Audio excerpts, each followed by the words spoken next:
Yo, what is going on, guys? This is Wormpal, the coach of the Stavanger Vikingvolts, and welcome back to week 2 of the UDN.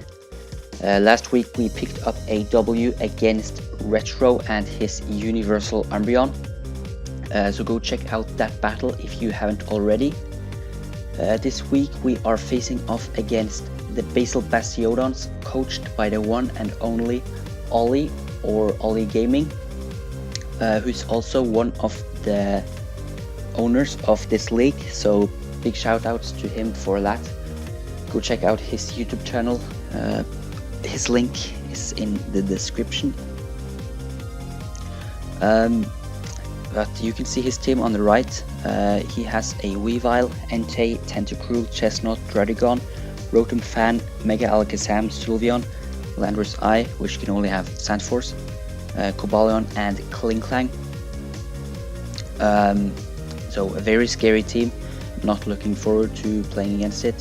He has some very threatening wall breakers like Mega Alakazam, Weavile, Landorus Eye, Entei, and at the same time some very bulky Pokemon like Sylveon and Chestnut and Tentacruel, and a lot of his wall breakers can also take a lot of hits. So very scary team. But if you look at his team, once Cobalion is gone, Lucario deals very well with his team. So that's why Lucario is my first Pokemon. Life Orb, Justified Ability, Sword Stance, Extreme Speed, Meteor Mash, and Earthquake, max attack and max speed, which lets me speed tie with Klinklang. Sorry. Because when Cobalion is gone, he doesn't have good switch-ins to my extreme speed. And mainly the reason why I put on Lucario is because his faster threats like Weavile and Mega Alakazam are going to take so much damage from Life Orb, Extreme Speed, and after Sword Stance they're just going to die. And yeah, I can set up Sword Stances on stuff like Tentacruel, maybe Rotom Fan, maybe Klinklang, maybe Sylveon, but mostly on if I like predict him to switch.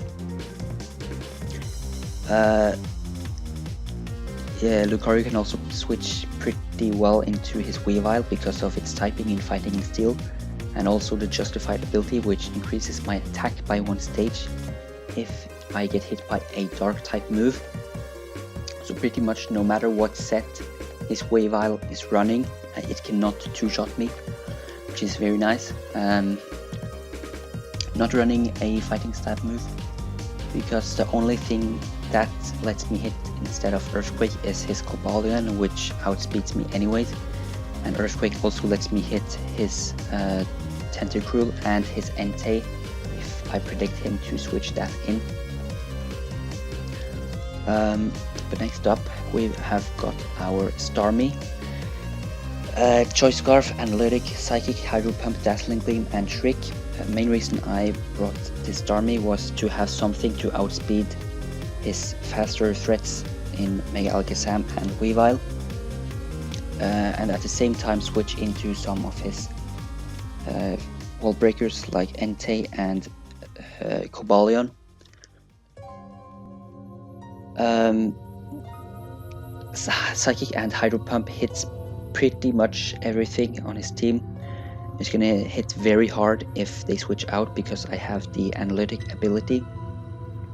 Only thing I need to be careful about is locking myself into Psychic, because if he switches in his Weavile and clicks Pursuit, I'm just dead.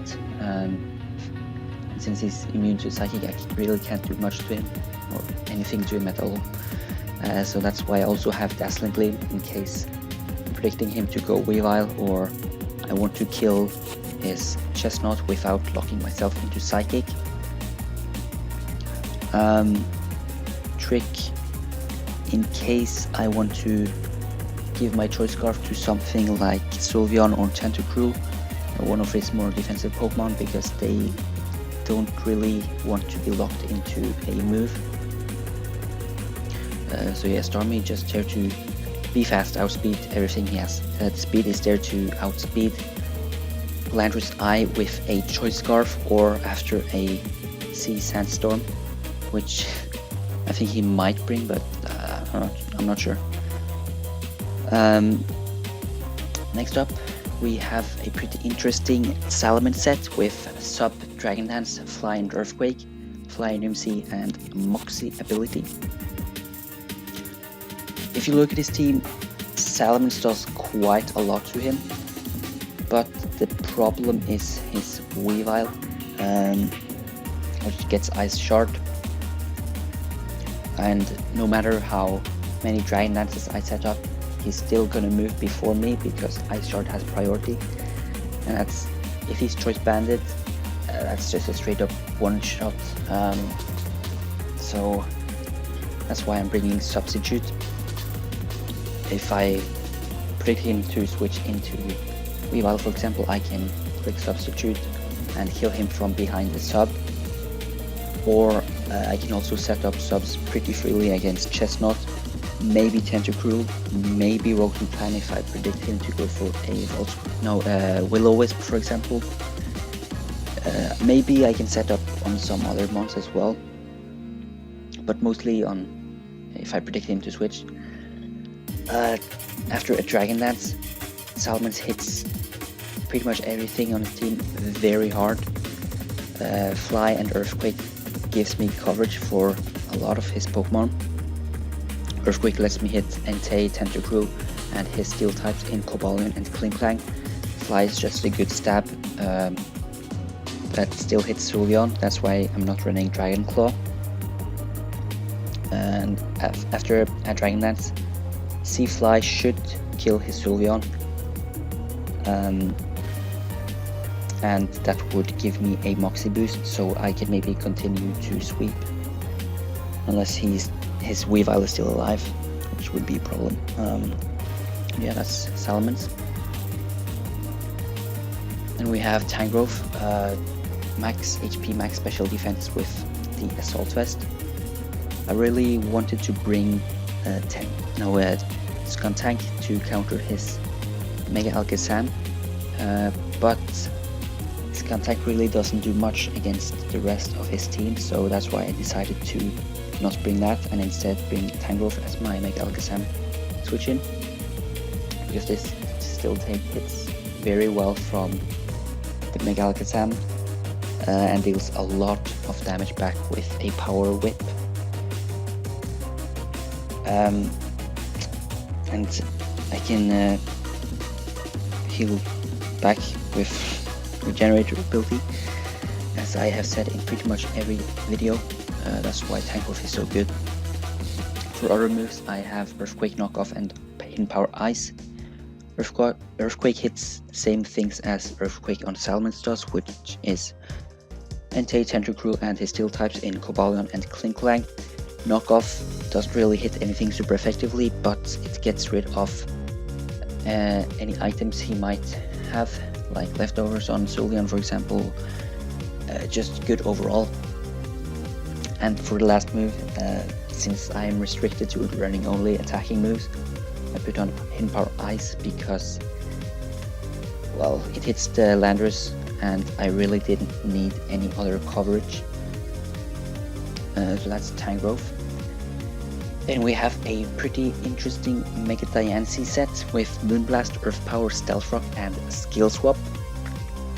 Skill Swap is there for his Sylveon, which would get rid of his Pixelate, which would turn his Fairy type Hyper Voice into a normal type move, which I resist because of my Rock typing. So that would be very nice for me, and that if I do get that Skill Swap off, I can get a pretty free switch into my Lucario or my Salamence the turn after, since they won't take as much damage from the Hyper Voice anymore, and they can continue to set up Sword Stance or Dragon Dance. So I'm really hoping he will switch in his Sylveon on my Mega Diancie, because that's the only Pokemon that doesn't fear being hit by a super effective move. Like, I can have coverage for everything else on his team. Moonblast and Earth Power cover almost everything, except for the Rotom Fan, I think. I chose not to run Diamond Storm and instead put on Stealth Rock because, again, same as my opponent for last week, he really doesn't have good hazard removal. Like Tentacruel is his only good hazard remover, and he also has Rotom Fan and Landorus, but I don't know if he would bring defog on those. So Stealth Rock is going to be very important. I put on enough speed to outspeed Cobalion, which takes a lot of damage from Earth Power. It even has a chance to knock him out if he is not running any bulk. Yeah, that's Mega Nancy. If you look at my team, I don't have any fairy resists yet, and he has a Sylveon on his team.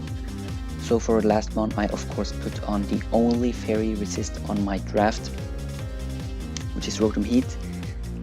And you may think this set looks very weird, with Lagging Tail, Volt Switch, Pain Split, Defog, and Toxic. Lagging Tail, if you don't know what it does, it lets me move last in my priority bracket.